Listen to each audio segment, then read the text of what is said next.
अध्यक्ष महोदय, गोहत्या थांबली आहे का महाराष्ट्रामध्ये? एकदा तपास घेऊन बघा काय चाललंय, एकदा तपासा.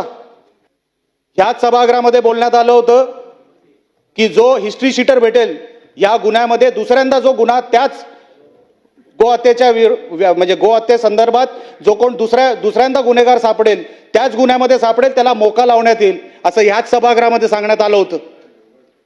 तुम्ही साहेब अध्यक्ष महोदय कुठल्याही पोलीस स्टेशनमध्ये कोणालाही पाठवा, त्या पीआयशी बोला.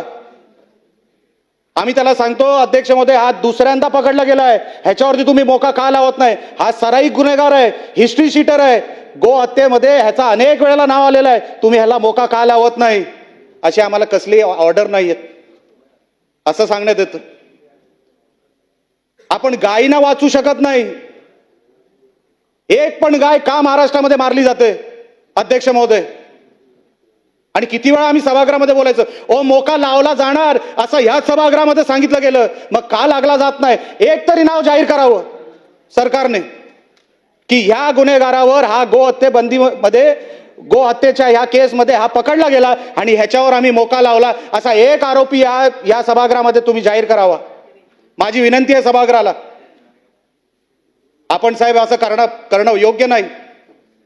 हे सगळे गोरक्षक हे जे आपली जीवाची बाजी लावून जे रस्त्यावर उभे असतात त्यांच्यावरती खटले करले जातात, त्यांच्यावरती खटले आणले जातात आणि ते केसेसमध्ये अडकले जातात. साहेब माझी विनंती आहे सरकारला, अध्यक्ष महोदय ह्याच्यावरती मोका तुम्ही लावला पण ते खाली पोलीस स्टेशनला माहित नाही, एसीबी डीसीबीला माहित नाही.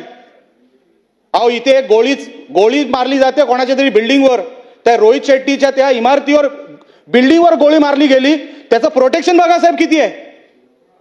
तुम्ही जेव्हीपीडीच्या त्या रस्त्याने जा, त्या रोहित शेट्टीच्या बिल्डिंगवर गोळी मारली गेली आणि रस्ता जाम होतो संध्याकाळी, इतके बॅरिकेड लावून ठेवले तिकडे. अहो रोहित शेट्टीचा जीव महत्वाचा आहे, आमच्या गायींचा नाहीये. ही कुठली पद्धत आहे? अहो जाऊन प्रोटेक्शन बघा त्याला किती दिलेलं आहे, द्या प्रोटेक्शन, माझी काय हरकत नाही. पण एका बाजूला आपण सभागृहामध्ये जाहीर केलेलं आहे की या बाबतीमध्ये मोका कायदा लावला जाईल, मग तो लावला का जात नाही? अजूनपर्यंत किती मोकाच्या अंतर्गत या किती लोकांना घेतले गेले, त्यांच्यावर त्या केसेस झाल्या, एकदा सभागृहामध्ये होऊन जाऊ द्या.